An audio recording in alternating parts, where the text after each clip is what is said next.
Once again, you're welcome to Issues on Divine Mercy Television. Today, we talk about the church and the Anglophone crisis. Since November 2016, Christians have been praying for the peaceful resolution of the Anglophone crisis.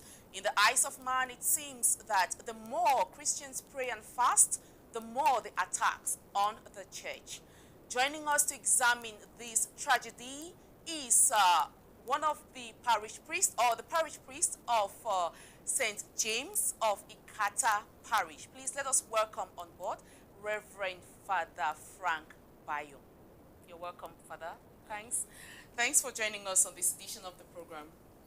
We also have here with us Reverend Brother Singfred Senior, the Director of Communications for the Diocese of Boya. Please let us welcome him on board. It is good to have you on the program, brother.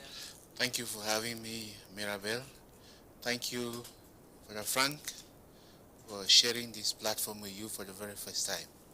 And I know you have journeyed all the way from the most heat dinary the Diocese of Boya as the Anglophone this crisis is concerned. So coming down from Bafia to be here, you have really braved it. We thank Father so much for the sacrifices made to be part of this program. And we also welcome on board one of the bloggers who has been reporting on this crisis since its emergence. Let us have here with us Mr. Mbatibu Lucas of Tibu Post.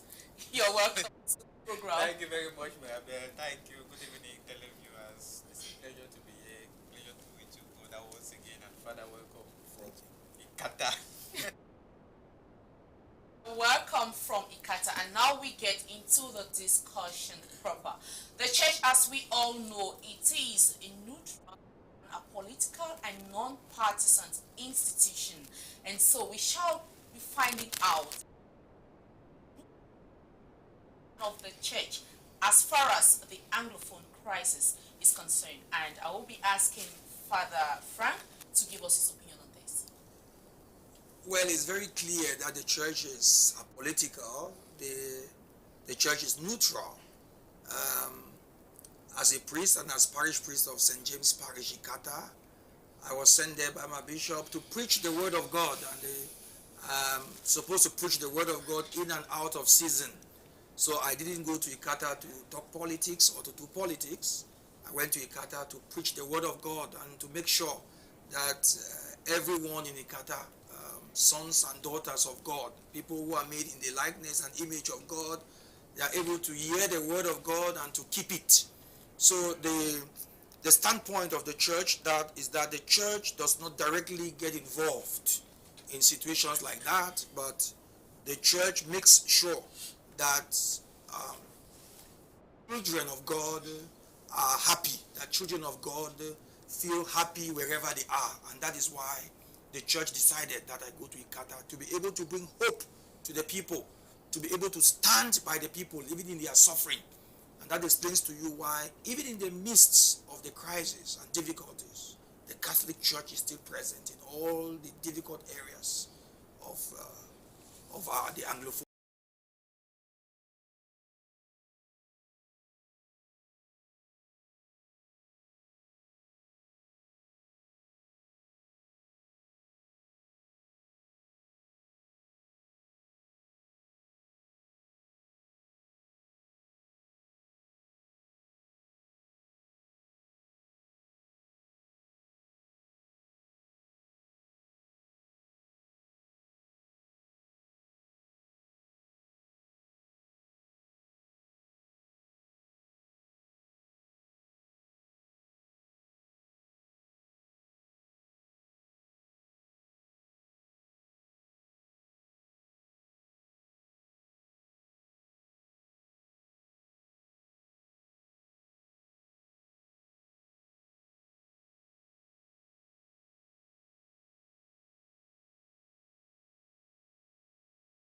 We are going to be where we are today. On the 28th of December 2016, this document was made public because after the bishops of the province did everything possible to meet the head of state and present to him this document. And in that document, the church said, let there be dialogue, discuss these issues, give all these people who are boiling with these grudges an opportunity to express their feelings. And the church, what is the church? The church is a divine institution, and operating in the human society, it is seen as a social organization. The responsibility to express justice in all its actions and its sphere of influence. It is a moral voice of the society. It has a spiritual force, an ecclesiastical force. The church takes action on behalf of justice, issues that are concerned with human transformation, but not politics as such. But then, we have to understand what we mean by politics. Yeah. Politics is understood as carrying cards, card-carrying partisan politics. But when politics in the real sense of it is the management of the common good. And the church as ideal kingdom is operating within a real kingdom, which is the human society. So issues that prevent the church, the members of the church, to reach their common, what we call the ultimate good, the ultimate goal of all the children of God. When something is preventing them, what we call the common good. The common good is defined by John the 23rd in Pacem in Terrace number 55 as the sum total of all the social conditions that allow individual or groups to attain their fulfillment fully and easily. Anything that disturbs human beings from reaching there, the church must bring out its moral voice. But the church, members of the church are Christians, people who are political animals. Yeah.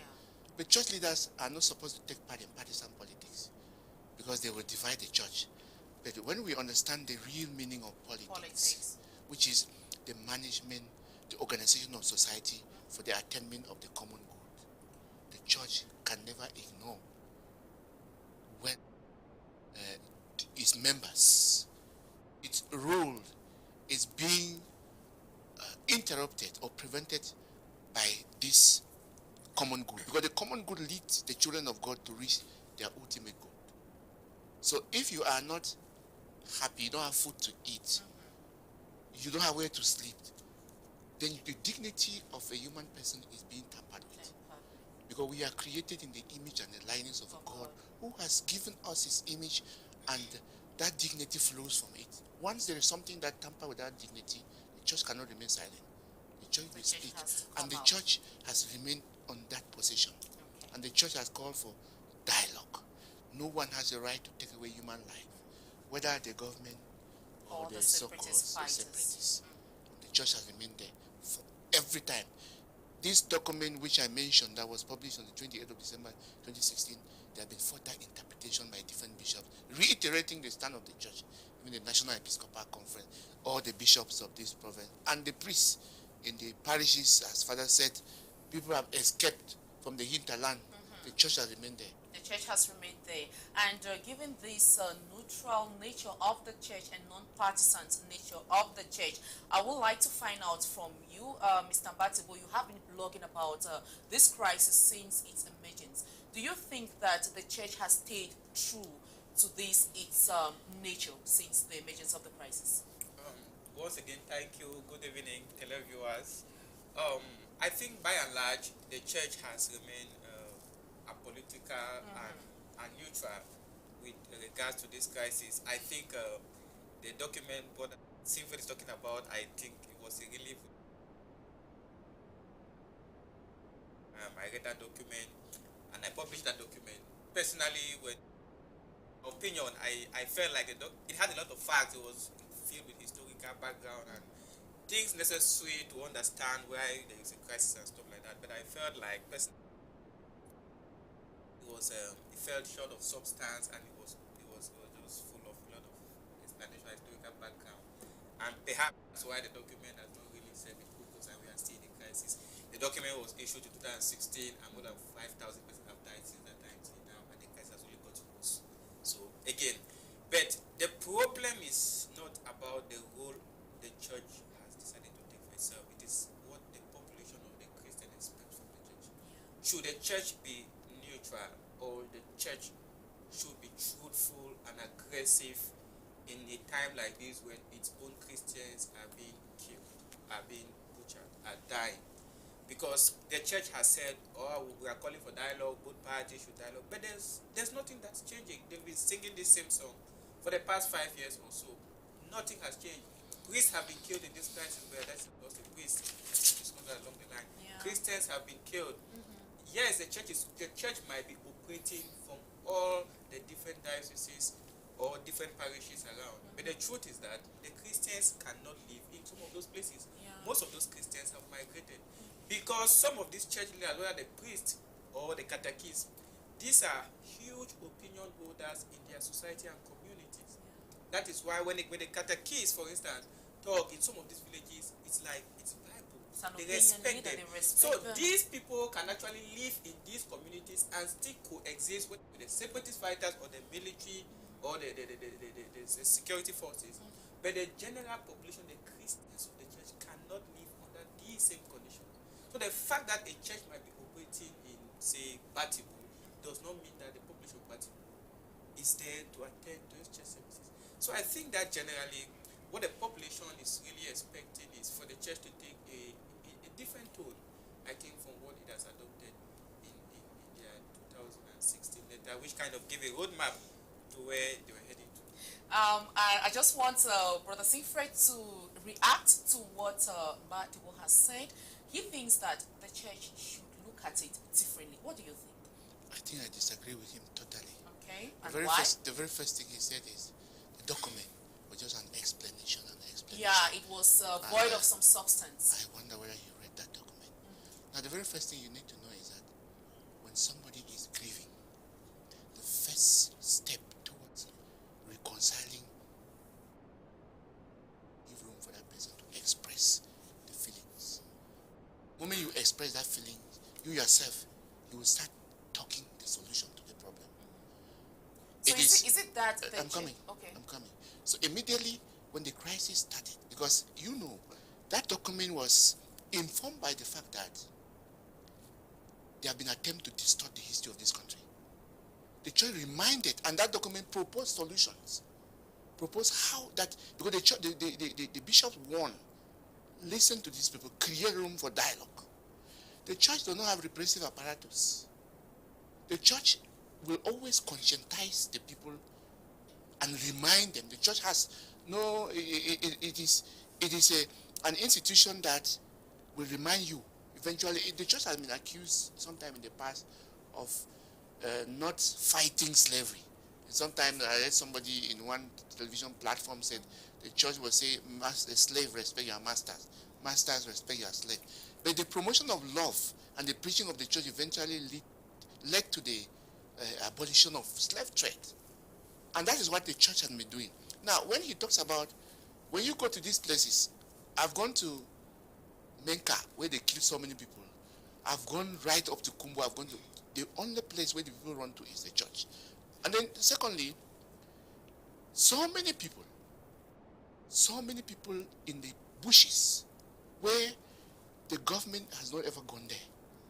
Because if the separatists claim to be fighting for the people and the government also claiming to be fighting to protect the people. Yeah. But it is the church. When you go in everywhere in this province, the talk is Caritas. No Caritas, people are being attended to in the bushes. People assistance, food stuff. And then people who are struggling to come out from those bushes, even to be in the places that are a little bit safer, the church will facilitate and get them, establish their document and get their birth certificates, and you know what it means for somebody to come out from that bush when he's not having an ID card. And despite the fact that priests have been killed, priests have still remained there. You know, it is in a very difficult situation where, I remember in one letter where the then Bishop of Manfei wrote a pastoral letter withdrawing some few priests from the community, but it was not long before he sent them back there. Went back there. So I don't think that the church, that is the only way that the church, and then the church, there are many things that the church is doing that is not in the public. That is calling the authorities that be to play their role. Don't forget that when there is creative tension in every society, the church is a reconciler. And they are all children of God. the children of God, those who are fighting, those who are carrying guns, and those who are not carrying guns, and those who are, they say they are in the political position, they are all children of God. And the church will always call and encourage dialogue. The National Episcopal Conference of Cameroon offered to even be a mediator. And in this, that's accused. Remember that bishops were dragged to court, accused of supporting the separatists. Foiling the crisis. And then, of course, by the government. And then the separatists are also accusing the church of supporting government. Supporting the government. But the church is not playing its role of mediation as mother. The church is mother and teacher, teaching to conscientize. And the mother who does not lock the door completely from the child, even the child that the mother has wronged the mother, when he sends the child outside and says, "You will not eat," he will still put food in the pot and then leave the pot and begin to look whether the child has eaten. Whether this child has eaten. Sometimes when he finds out the child has not eaten, he starts looking for that child. I think the church in this province has played, particularly the church in this province. Yes, the church in the province has played its role as per the Anglophone crisis, but we can recount cases of killings, like we talk of Father Sop, who died just during this crisis. We can also recount just the Mamfe 9, who were recently released, and we can also recount the attack in some churches and killing in the Presbyterian Church in Bali, and we are talking of lots more. So with all this, how did the church wrong either the separatist fighters or the forces of law and order? Reverend Father, please. Yes. Well, I think that the role of the Catholic Church, like the other panelists have explained, the role of the church has always been very clear. And when I went to Ikata as the parish priest of Ikata, I remember there were many people living in the bushes, and I was living in the town. I lived there, I lived in the father's house, and it was quite difficult to live there. But I managed to live there. One thing you must understand about the church is that, like he said, the church does not have an army. The church plays a social role, especially. The church is supposed to talk, the separatists, like you call them, the non-state armed groups, these are children of God. The military as well. And I speak to each of them. They are my children. I am the father, I am the priest. And I'm able to talk to them. And like he said, whenever any of the group does something that goes against the dignity of human life, I speak to them. Just a few weeks ago, I think 2 weeks ago, some boys were taken from Ikata and brought to the military camp in Moyoka. I had to go there to sit on their behalf. And I had to give out my word, and I spoke to them. So, some few months ago, the non-state armed group, also the Amber Boys, there was a group that came to divide rice. You know, sometimes these NGOs come around to give food, and some of them came there with their guns and they were shooting. And I called them and I spoke to them. So the church, the role of the church there, no matter what is done, I want that one to be clear. Otherwise, I would have left. The bishop would have pulled me out of Ikata. But I give to the people. Whenever they run in Ikata, when the military are coming at 2 a.m., they ring the bell and people are running, I run with them. I go to the bush with them. I suffer with them. And they're happy. That is the role of the church. So we don't have an army where we'll go and start fighting. That is not our role. We are not there to fight. But we are there. When I first went to Ikata, I used to take my sutan or my chasuba and hang outside for the military to see, or for the boys to see that this is a church. Then I changed strategy. I now built a signpost, a very big one, so that if you are coming into the church, you know that that is the church. And I remember being there, I had to come to Caritas. He mentioned Caritas, and they gave me mattresses. Why? Because in the night, I tell you, Mirabelle, when that bell goes, your heart falls. Even when I come to town here, when they ring a bell, you see me, I shake. Why? Because I do not, sometimes I tell my friends that at the moment I am mad. I don't think that I'm really in my right senses. Yes. Because when they ring the bell, your heart just falls down. Because you think that the boys are coming. No, the boys and the military. The boys Yes, is- it's the of both course. sides, you know. And what happens is that people, like brother was saying, and he's right, I'm speaking as someone on the ground. When that bell goes, the old women, the old men who cannot run into the bushes, what happens? They run to the church. To the church. And when they come there, sometimes I have about 100 people in my house. And I am there, I'm confused, I don't know what to do. They can be shooting in the kata from morning till evening. And you cannot leave them like that. I have to go and cook rice, I prepare rice, I give them, they eat. And sometimes when they are in difficulty, I go there. So like what Mr. Tebu was saying, we are doing a lot. There are many people who have been shot in their houses, and I have gone there. My former Father Jude Janto, he has saved the lives of so many people in their houses. I have done so as well. You go there, I remember one papa was shot in his house. And I was called that I put on my sutan, and the military were there, and I said to myself, even if it means I have to die now. And I found him in the pool of blood, and I took him out. Thank God that I am a nurse. I was able to administer first aid treatment before bringing him to the hospital in Boya. That too is a role of the church. So you see that we are doing a lot. And in Ikata there, if you come there, you ask about me, everybody comes to me. So whether you are Catholics or you are Presbyterian or you are Apostolic, they find hope in the church. They find hope in me, the priest. Whenever something is happening and I'm not there, they call me. And once I come, I intervene. You see how things are working very well. So I am saying that the role of the church cannot be underestimated. We are doing so much. Yes, even if we are not, just our presence there, being with the people and suffering with them is enough. Yes. And Mr. Tebo, you noted that bringing hope to the people or just praying is not enough. What are some of the expectations which you want to see from the church? That's perfect.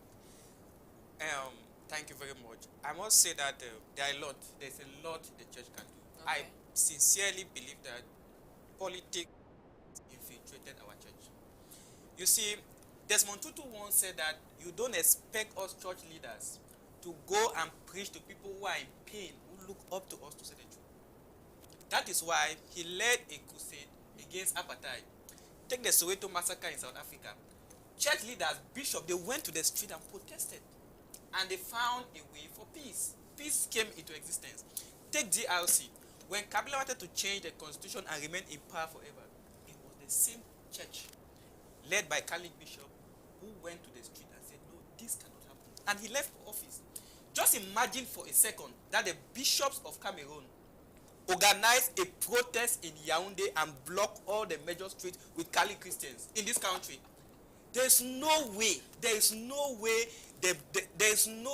People say that those who are surrounding the head of state are not giving the information. There's no way the head of state will be briefed about what is happening that same day. I mean, bishops of Cameroon. Come on. These are people. The Catholic Church, for instance, is a state. It's a state before it is a church. The bishops are powerful. Very powerful. But they prefer to say, oh, we are doing a lot, we are preaching. You cannot preach to somebody who are in a family of 8, he has lost 7 persons. We are giving them comfort, we are providing the shelter in our churches. What end? You keep providing, they keep dying. You provide to 10, 10 die. You provide to 11, another 12, they keep dying. So what is the end game? So what is the end game of the church? Is the church expecting that they keep providing shelter, making birth certificate, and people keep dying? What are they doing? They have written a communique, nobody listening to them. We had a national dialogue in this country. Church members were there.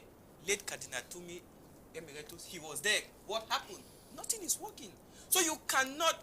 Einstein said that if you do the same thing over and over again and expect it, that's insanity. Results. They have been writing, they have been condemning, they have been issuing communiques here and there, BAPEG, National Episcopal Conference, individual bishop. Nothing has changed. So they have to do something different. And they have not done that so far. Other countries, whether it's in Central Africa here next door, whether it's in DRC, whether it's in South Africa, church leaders have taken a more aggressive stand in the face of massive killing like we're experiencing in this country. Cameroon. This is not just numbers. We say thousands of Cameroonians have died. These are Christians. These are God's children. But the church looks at them like numbers. That's why bishops can sit in their cathedrals and issue communiques. Nothing is done, and then we go ahead with business. That's a hard one there coming from Bati. Well, Lucas, I want your opinion on this, brother. The church cannot just keep on praying and giving Christians hope to solve the Anglophone crisis. What's your opinion? I like the beautiful examples he has mentioned there, which are true, but you need to understand the dynamics. How it started before reaching there. It is, when you go to DR Congo, you can recall the number of years of dictatorship. And then you find out what that context, the operation in that context, every context is not the same. Every context is not the same. When, first of all, once there is conflict, and you are immediately suspected to be a partisan, you know what that means? You think that, because almost all the bishops, the only bishops have not, I don't think any bishop have not been kidnapped, except the retired ones. From the cardinal, they have killed seminarians. They have kidnapped seminarians. They have kidnapped sisters. They have kidnapped the Archbishop, Emeritus Archbishop of Menda. He stayed in the bush for almost 5 days. The Bishop of Kumbu been kidnapped. Priests in Kumbu are kidnapped almost on a daily basis. Of course, our bishop here has been kidnapped more than 2 times. They release him. Do you think that they are just enjoying it and happy to see people? There are procedures. And that's why he's saying that if... Let me come. There are procedures. When you exhaust all those stages, those procedures, you give room, first of all, you give room for people to understand. That when you started by saying, by first of all, his premise was to condemn, that the letter was just, there was nothing there, an explanation. There was a lot there. You exhaust those stages. First of all, what is happening is, you must understand the role of the church very well, and understand what is a church. Jesus Christ defined the role of the church in the first most popular political judgment with Pontius Pilate, when you told him, you are the king of the Jews. I said, my kingdom is not of this world. If my kingdom was of this world, my men would have not allowed the Jews to arrest me and brought me here. Now, he defined there are 2 systems. There's a kingdom of this world, which is called the real kingdom. Then there's an ideal kingdom, which is the kingdom of heaven. And the church is here to promote us leading that kingdom, the kingdom of the real, the kingdom of this world, to enter into the kingdom of heaven. And no one is opposing the other ones. Remember that the scripture tells you that all authority comes from God. So the church does not tell anybody to disrespect authority, but to follow procedure. Now, the church, when you talk about this church, it is who? It is you and me. Yes. It is not, don't want to talk about church, don't think that church is bishop. It is when the leaders of the church must do their best to, which they have been doing. A lot of things they have been doing that you don't know. To dialogue, they don't do things and come and put, the church is not where, but we are in a where they come. We are in a sensitive time where no, let me finish expect to see let me finish. And, brother, because you've been talking of the church gives time for people to how understand. how many people How long is how long? How many people should die, for instance, before the church can move to the next step? How long is how long? First of all, let me learn. Okay. Now, the understanding of human life and death has a different connotation and understanding in the church's perspective. Life is lost only when you don't enter heaven. That's why you have to know. Because in that here, that is not it. And then, first of all, you need to understand that, like we said from the beginning, the church does not have a repressive apparatus. And when you have a system, because this system is different. When you go to DR Congo is almost 99% Catholics. Because it is this very force. When you go to North Africa, you know about the famous Arab Spring. It is the people. Now, when you have a system of government where the government is not in the hands of the people, it becomes very difficult to penetrate. You only do continuous conscientization until when you reach the critical moment. But you cannot say that the church has not done much. What do you want the church to do? To call on people to come out on the street and hold guns? At least the church has called all Catholics to pray. Prayer is powerful. Prayer is powerful. If you make a mockery of prayer, sit here, we are Christians, then we remember the Battle of Lepanto, where the church used its own bullet, the rosary, which I'm wearing here. And of course, we are very convinced that the release of the priest in Manfe, considering what we have seen, where people have been kidnapped and killed It was because of the rosary. of the rosary. Okay, we are so going now, to come to now that. you don't know. Let me land first. You do not say that because with God there is time. God exists in the eternal now. When the critical moment will reach, it will reach. And whatever you are dreaming So, brother, of will this begin to is happen. not the critical Which moment. is the critical moment? Come out, you leave it to God. And then unless we exhaust all possibilities of dialogue, because don't forget that if you call on people to move on the street and people are killed, of course you will answer for it. So it is when you see those places where you call on the bishops are calling on this, when they are exhausted. And don't forget that we say that all those in government and everybody are all children of God.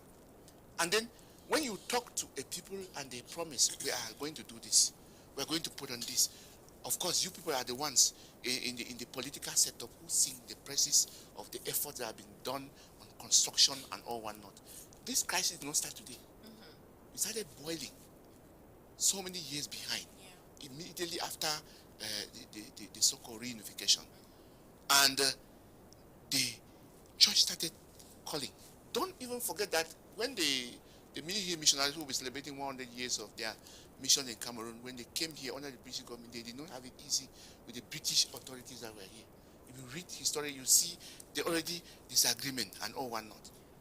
Okay, thank you, brother. I see Tebo, you're itching to say something, and brother says that the church will do something at the critical time. So, can you just say something about it? I think that what brother has been explaining here, it's brother's explanation.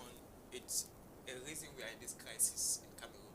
Okay. You know, we always want to buy time and then focus on discussing things that are not advancing a speedy solution to the crisis. I want to pick up some few things. First, he said that according to the church, you are only dead when you don't go to heaven. In other words, even if government kills everybody in Anglophone region, it's fine, provided they'll go to heaven. There's no problem, there's no harm. That is bizarre. You can't say that. In that case, the church has... There you are misquoting me. Okay. Okay, You have just removed something from the whole context and you are highlighting it. That is not what I underscored. Okay, all right, maybe I did not get you well. Secondly, he says that we are praying. I don't know Catholic doctrine. I'm a Catholic, but I can't say I know Catholic doctrine like brother or father. But I know that in Catholicism, there's what we call the both and. Yes. We have faith and action. reasoning. You can't say we should be praying. When I was in primary school, we used to have I went to a Catholic primary school. There was a small leaflet which called Prayer for Peace in Cameroon. We're praying that prayer when there was no war in Cameroon. That's from 1990. But I'm not hearing of that prayer any longer. The war came and the prayer died. The prayer died. The prayer died. So we all came and made a prayer for peace. And the war killed the prayer for peace. So we cannot just talk about praying is important. Nobody is disputing that. But if we pray for the next 1,000 years, nothing will change without action. What we are saying is that we must take concrete action. Like you can't just say that. I've given examples. I'm telling you that, brother. Just imagine that bishops of this country, all the bishops of this country, laid a peaceful walk in the street to protest. Let them do it. Let them kill one bishop. Saying that because you said that the people will be killed. Remember Caroles, when the bishop marched on the street with the people, what happened? Let us see bishop and decision makers of the church take to the streets in their cassock and march and let them kill a bishop. Let's see. Can you recall when Caroles was killed and the bishop marched from the cathedral to the government office? That happened. Immediately after that, they have been killing people. No, but during that incident, that was a peaceful march and nobody was killed. Nobody was killed. Is he calling for a violent march? When they saw the bishop in his castle, it was different. It was a different story. Expected that. You know, okay, is he proposing a violent march? No. I said a peaceful march. If I understood him well. In Yaoundé, a peaceful march constituting all bishops of this country. What will a peaceful march do if the people who sit there think that they are right? Brother, you cannot just be shelving solutions. You have asked what else can. You'll be writing communiques, it's not working. Look at it. Nigerian bishops all came out. Yes. Yes. And march. When? And march during the Stop SARS. No, Stop SARS bishops don't come out and march. No, all the bishops of Nigeria came out and marched. Not doing Stop SARS, but I follow. No, the bishops of Nigeria came out and marched. They came out I cannot recall for a protest march. Let me just. And yes, what Father wants to say something. You Before don't we march go for the on march to the of next marching point, sake. please let us listen to Father. I know it's a very it's a sensitive topic and it's a very interesting topic. Let us listen to what Father has to say. Yes, I think I've listened to listened to the discussion very well, and as someone on the ground, a lot has changed. Okay. Honestly, the church has done a lot, and a lot has changed. I'm saying so because when I first went into Ikata 3 years ago, now what is happening now is not what I met when I just Exactly. went there. So a lot has happened. We have had meetings. Bishops have had meetings with the powers that be, Okay. and I must speak. Yes, well, when you are in Boya, you may not know what is happening, but when I first went there, the violence that was there was unspeakable. There was a lot of violence, but now lots of things have changed. However, like brother is saying, we shouldn't just wave his point. I think he has a point. I'm trying to see as someone on the ground. We have tried this strategy and it's not working, or it's working slowly, or it's working. We can also try this other one. Strategies. Yes, the church is always non-violent, of course. But maybe it's also an opportunity for the powers that be in the church to sit down and reevaluate and revise their strategies. and say, but what have we done? What we have done Our so Christians far? are dying. They're dying. Yes. Our priests They are are being dying. humiliated. Napped and things like that. Maybe we tried it this way. Now let us see how we can try it this way. So it's not the proposals you have given. The church will, or they should look into them and see how they can, in a non-violent and peaceful way. Something that we can also look at. There is no harm in looking at that. Okay. Before we continue, let me just take on some few messages.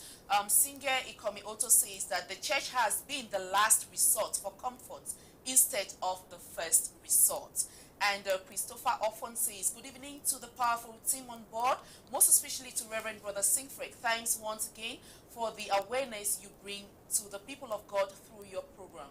And Epiedeni says, thank you, bro. You have spoken well. Let us take on this other point. We have been given the knowledge to understand what is good and bad. And we understand that we are in a time where it is a time for crisis. And in the midst of this crisis, we always say the church, but let me say, some of the authorities of the church, they keep encouraging Christians to pray, to go to church, go to church and pray to God. Do you think that the church is still a safe environment for these Christians, Father? Yes, it is. Okay. I speak from a very practical and exemplary point of view. The church is. Yeah, because like I said at the beginning, lots of people run to the church. Yeah. There are times when I am celebrating and the people are afraid. And maybe they ring a bell and they say the military are coming and people are running. The last time, there was a time that the bishop went to Bafia, and while the bishop was there, they said, oh, bishop, you cannot go, they are coming to kill. And bishop went and stood in front of the church and said, if they are going to kill anybody here, they will start with me, they will kill me first. And that has happened with me several times. I tell the Christians, don't go anywhere. I am here to protect you. And then I go in front of the church and I say, I will die first if they have to kill me. So I think that which means if they have to kill you, they kill you and kill all the other Christians who are in church. Yeah, well, it's a strategy. You devise means of protecting your people. Okay. When you are in that situation, what do? Do you run away? No. As the people, I am there to give them hope and I stand to protect them. So I think that the church, I'm speaking from a practical point of view. Yeah. Yes. When you are in Boya here or in Limbe, it's different. But from when you are in the crisis, then you understand what I'm talking about. Yes. The church is there. If you come there, even the NGOs, when they are attacked, they run to the church. People who come there, visitors who come there, it is only in the Catholic Church. Find out that the people run to when they are in difficulties, and I stand out to protect them. I stand out to talk. So I think that the church has always been a safe ground for the people. Yeah. Inasmuch as we have some of these humiliations taking place in the church, it has always been and it will remain a safe ground for the people. I would like us to briefly look at the issue of saving lives, the role of the church in saving lives. And in doing so, I would like us to quote Psalm 82, verse 4, which says, rescue the weak and the needy, deliver them out of the hand of the wicked. And this takes us to the case in Mamfe, where we just had the release of the nine, they call them the Mamfe Nine, where we had Chang Nine. The Chang Nine, where we had some 5 priests, 3 reverend sisters, or one reverend sister, and 3 laity, who were being kidnapped by the separatists. And during this kidnap, the Archbishop of Bamenda came out and spoke vehemently, made it vehemently clear that the ransom they were asking for will not be paid. And later on, we saw a video in which Reverend Father Cornelius was saying that it was a matter of life and death. And social media platforms have been flooded with questions asking, what is the role of the church in saving lives in this period when they say it is a matter of life and death? These priests or those who were in captivity, they were there for 38 days, and it could have happened to them. Why did the church not pay the ransom? Is Father, your opinion? Well, the role of the church, like we said at the very beginning, is always peaceful.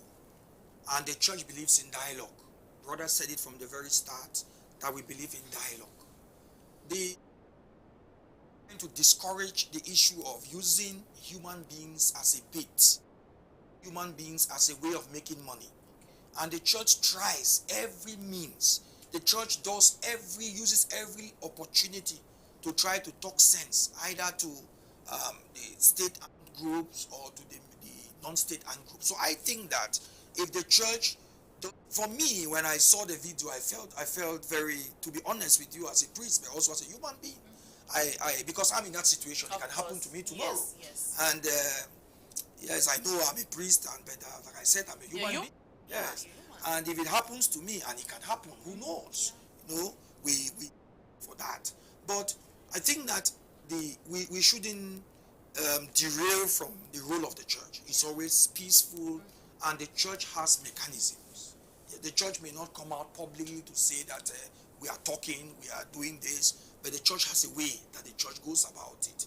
So I feel but the church can come out publicly to say that we will not do this. Because I think there's a problem there. If a church is doing something, they should be able to come out. The authorities should say that this is what we are doing. Just like they come out to say that this is what we are not going to do. Yeah, I think that when they asked the Archbishop, advocated, he said, if ransom is paid, let's say for example they pay ransom to get me released, then some people may use that as a way of making money. So then they get me today and money is paid, then they know that okay, they get another person. So you see, it's a kind of it's a little bit complicated. Yes, it's complicated. So the authorities of the church, they know what they are doing. I am confident that they know what they are doing, and they always do what is necessary. What is necessary. We are happy that they were released, but to say that the authorities know what they are doing, I don't know if they were in the minds of the separatists to know that they will be released, because others have been captured or have been kidnapped, and we don't even see their bodies. So Christians have died like that. Batebo, what's your opinion on that? Let us. The issue, the Chang 9 issue is a very painful issue to me personally. I think I followed the whole of that episode, and I think it's complex, but the way it was handled, from, again, it's a personal opinion, I think it was one PR blunder to another, one PR blunder to another, on the part of the church. When these people were taken to the bush, and then the Mamfe bishop went there, and out of anger, I don't know, maybe outburst, he said that the church will never return there again, and so on. It went viral, people condemned it that because they are poor, they don't give money to the church and all kind of stuff, and it was not the best. I think that it did not, I think that was not well handled. The outing was terribly handled. And then days after, the Archbishop went on BBC and said that ransom. The issue of ransom is complicated. Everybody pays ransom, but nobody ever accepts that they are paying ransom. It is everywhere. Whether it's America pays ransom to the Taliban, to its American citizens, they will never admit it. In Africa, governments are paying ransom. Nobody accepts that they pay ransom, but everybody pays ransom. But it was the timing of the interview that many said was endangering the lives of the priest. And people were asking, has the church ever paid ransom before? That's a critical question, because some people have the opinion that the church has paid ransom before. That's why they even kidnapped them. And again, it's kind of complex. But with respect to the Chang 9, we thank God that luckily they were released. They said that they were released without any ransom being paid. We don't know, maybe not, but we think that, I personally think that that particular, if those persons, those priests or those religious and those Christians were killed, God forbid, it would have divorced the population from the church, because the anger on social media was at people were not happy. So people were so bitter with the church. You have to, when the video of the priest came out, they look beaten, they look maltreated, they look malnourished. Yes, it gave a different human feeling about the crisis.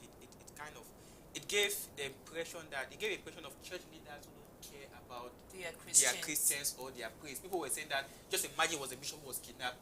The archbishop have said that, or the church would have paid them. So, but luckily they were released, and when they released, the Bishop of Manfred received them. I did an article on that, and I said that when a Manfred bishop received them, he was in tears, I'm sure tears of joy. I said that tears alone has reconciled the Manfred bishop with the Christians. Because without that, I think the church would have divided. Because people are increasingly losing confidence in the church, whether we like it or not.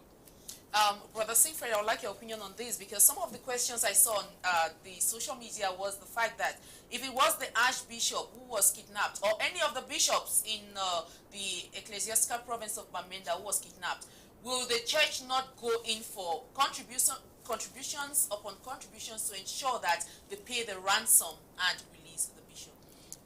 One of the things I would like to say is that with him, I disagree with him when he said that the church has done nothing. That's that way I disagree with him strongly.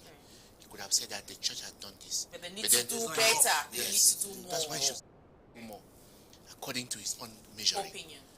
And when you come to the issue of Manfred, or people can say any type of things that they're saying. In Nigeria, where I lived over 5 years and studied, kidnapping of priests is a daily issue. Only paid money, no priest will remain. No priest will remain. You can be saying that you pay for this one. The very first prelate who was kidnapped was the emeritus Archbishop of Bamenda. Now, when you take priests, a church is a persecuted church. It's not from today. The church is Jesus Christ. What is church ministers? Be ready for persecution. That's why the priest is the victim. He must be broken as bread to save the life of his people. And that's what Jesus Christ is. And that's why it will be a contradiction of itself if the church begin to use mammon, earthly things, in order to impress its role in the human society. The arm of the church is spirituality, conscientization, and of course, morality. And when I talked with the emeritus Archbishop of Bamenda for the time he stayed in that place, it's an opportunity for him to preach to the children.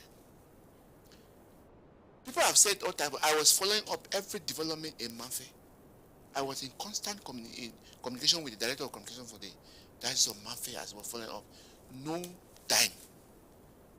dime was paid. Instead, the other separatist group put pressure on this very group to release them. The pressure that was on them was so strong. No money was paid. And as I tell you, I don't know whether you have moved out of this boya. At least they have carried me to the bushes many times.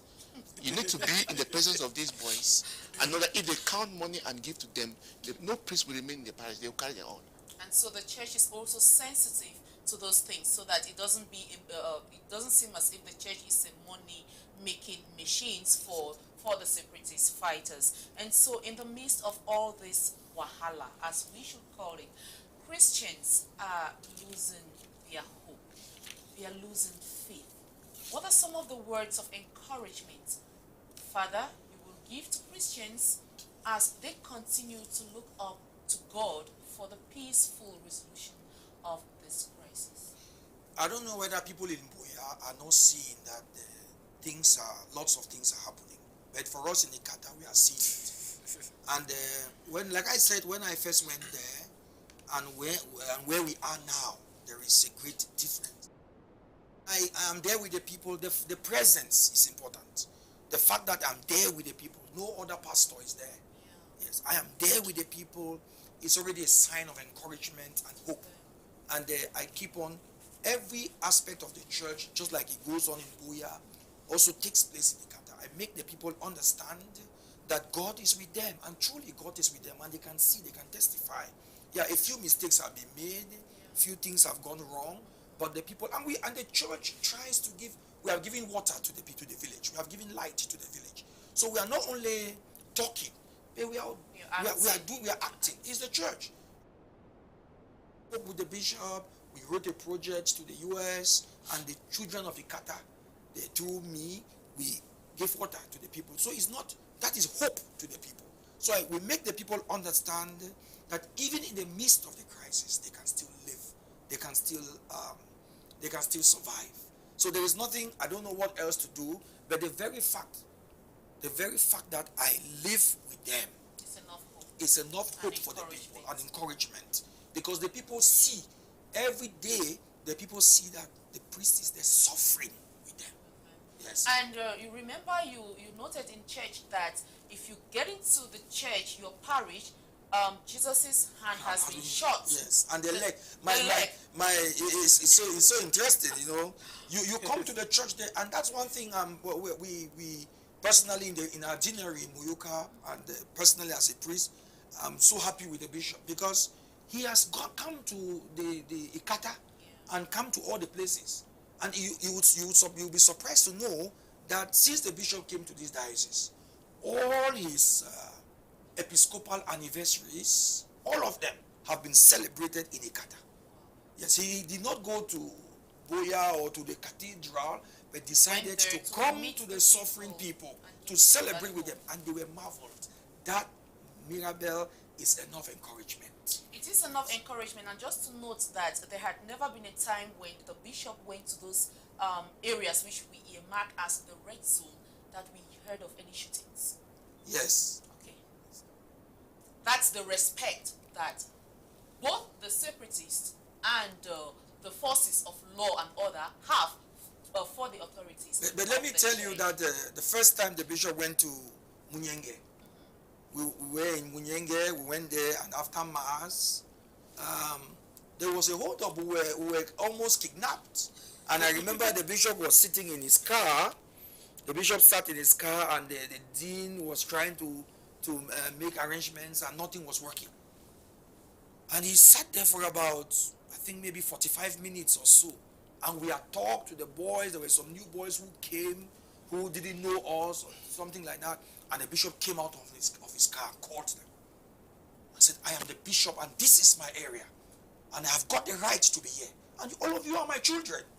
You don't have respect for the church. You don't have respect for the priests. You are holding us here. We have been here for more than an hour. And when the bishop talked to them, they saw a father.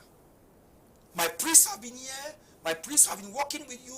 My priests have been suffering here with you. Yet, you are holding on. And when the bishop spoke like that, all of them, yes, they saw a father. And I think that takes us back to, maybe they did not put it the right way. That takes us back to one of the recommendations he said, that the Christians, even the separatists, they look at the church. They look at the church is a figure which they respect a lot. And if you have these powerful authorities stand up and say, hey, we have a peace, we want a peaceful demonstration. It must not be a demonstration, but something that will calm down the minds of because the separatist fighters is like their minds. They are really still too hot.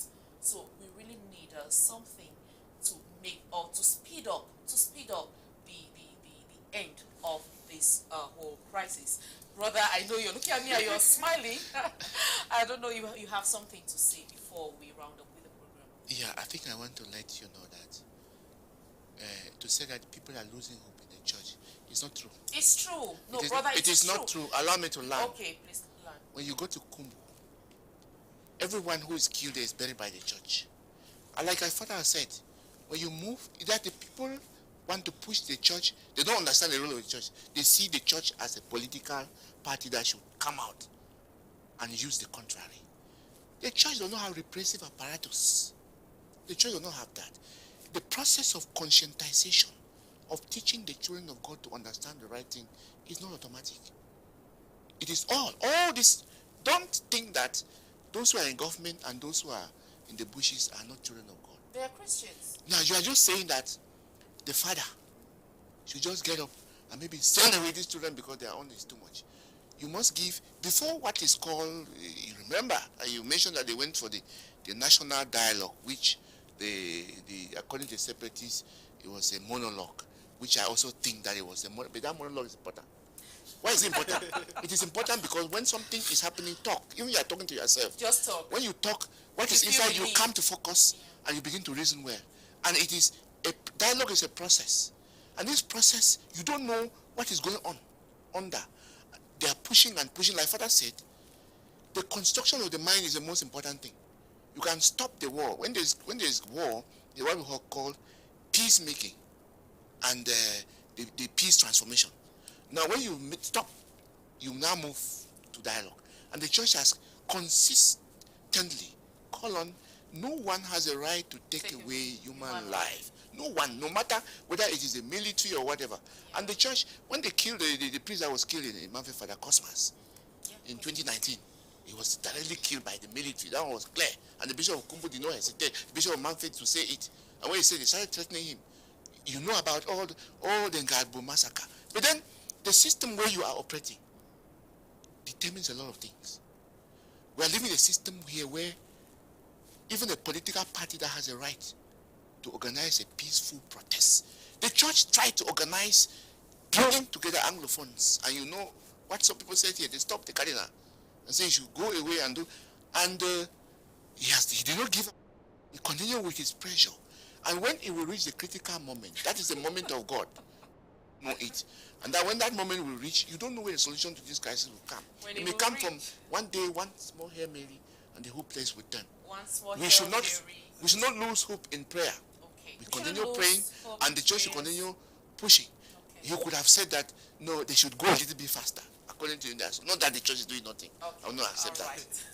What I just wanted to say is that we have just 1 minute to go. What I just want to say to end is that you may not be able to see what the church is doing when you are in Buya, or you are in these towns which are seemingly safe. You may not be able. No. It's not very glaring, as it were.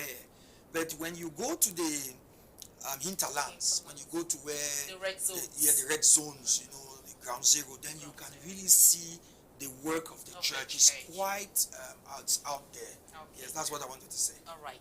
So, what are your last words as we leave? I think the church has to. Okay. The church has been doing a lot, but the church has to do more. And I want to thank our panelists who have made us to understand that even in the midst of this crisis, the church still remains one of the safest zones for Christians and non-Christians alike.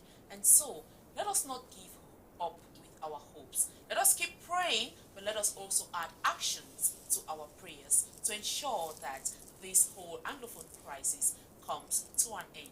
If you missed this edition of the program, you can follow a rebroadcast on Saturdays at 8:30 p.m. or on Mondays at 3:30 p.m. It has been a wonderful time with all of you, and we want to say thank you to all those who contributed, and thank you to the team of Divine Mercy Radio and Television Service. Do take another rendezvous with us next week, Friday, same time, same place. That's Divine Mercy Radio and Television. And remember, you can send us the topic you think we should discuss on the program. Until next week, do have a wonderful weekend.